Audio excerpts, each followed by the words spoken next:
Hi everybody, my name is Bo Sanders. Recently I was sent an article that had been published on the Gospel Coalition website about the incompatibility of critical theory and Christianity. So I wanted to point out some issues, some problems with the article, lack of understanding of certain things, but also try and bring some clarity about a couple things that I think would be really helpful. So the first thing is, when you come to a question like this, is critical theory incompatible with Christianity? You have to break it up into three parts. What Christianity you're talking about? Are you sure you understand critical theory?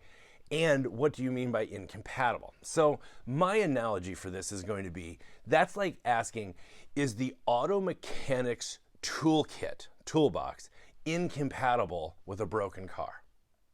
Well, no.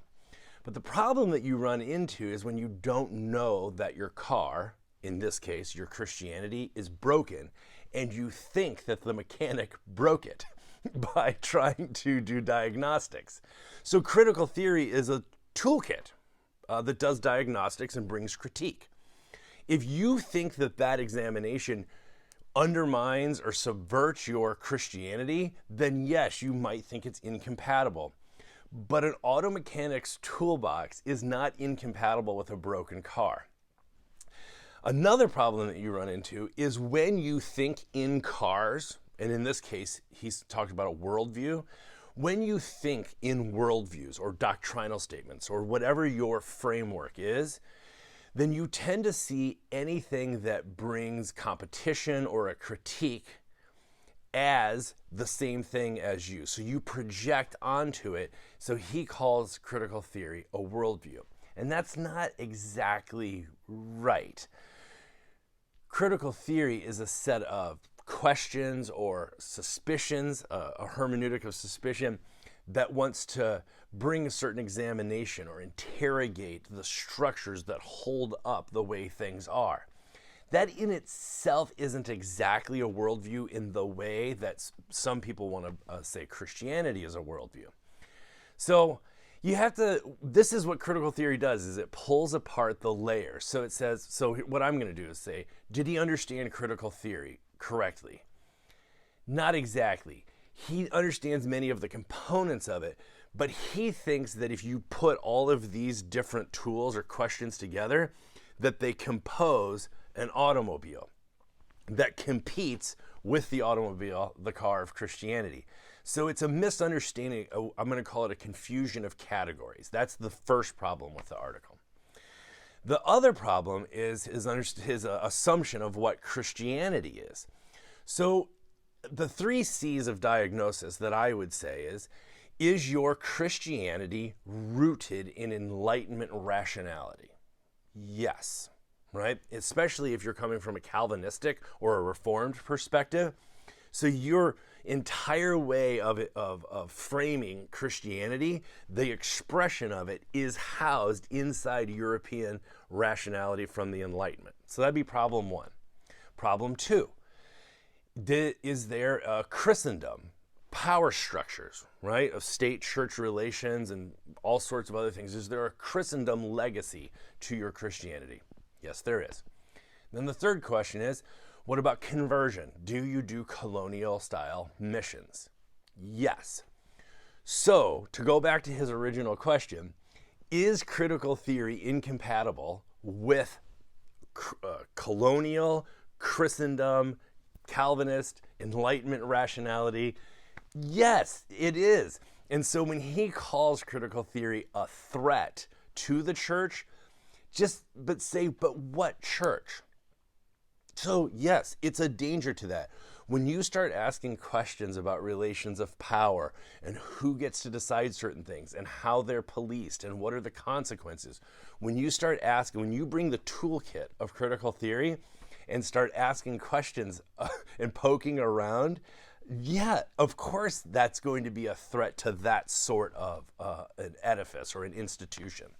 But that doesn't mean that critical theory is incompatible with the actual good news, the message of Jesus about an unkingdom, an upside down, inside out kingdom, a revolution of love, right? Critical theory is not incompatible with that. It's actually a toolkit that pokes around a broken machine of Christendom, colonial Christianity. So I just want to say that there's a lot going on there. I hope that you'll read the article. I'm going to try and write a response. Randy and I are going to record for Piecing It All Together podcast a response to it, because people have been sending it to us, because Randy and I wrote a book, Decolonizing Evangelicalism, and in that we utilize the toolkit of critical theory in order to poke around colonial Christianity. And so people know that this is one of the things we do. And so they sent us this article and they wanted to get our opinion on it. So I just wanted to say that it's the confusion of categories that's difficult. And if I can just say one more thing, whenever you have an article like this, you got to be careful. I'm giving this guy the benefit of the doubt that he's actually trying to engage critical theory with an open mind, and that he's acting in good faith. But I just want to put an asterisk and say he's an apologist. So I used to be an apologist, and so I know how apologists are trained to think. And so one of the things that can happen with apologists is sometimes they only engage a new subject matter in order to scratch beneath the paint and expose that these conclusions are going to be different than the pre-made conclusions that we started with.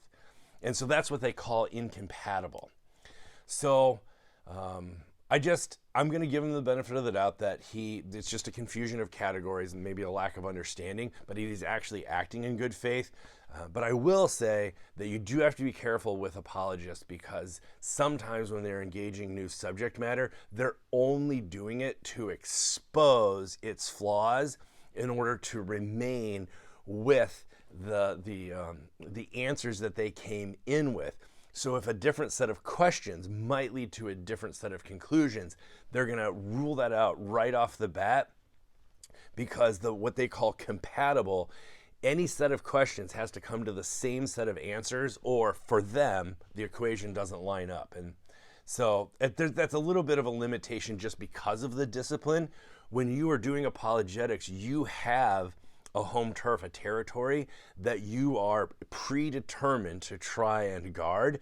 And so it really doesn't matter why you discount anything happening anywhere else, as long as you get to keep your turf, right? Then that's the game, the language game that they're playing. And so sometimes it can be a little bit disingenuous when they discount a different discipline, especially if they only have a surface understanding. And I'm not saying that this guy does. I'm just saying that there's clearly a confusion of categories.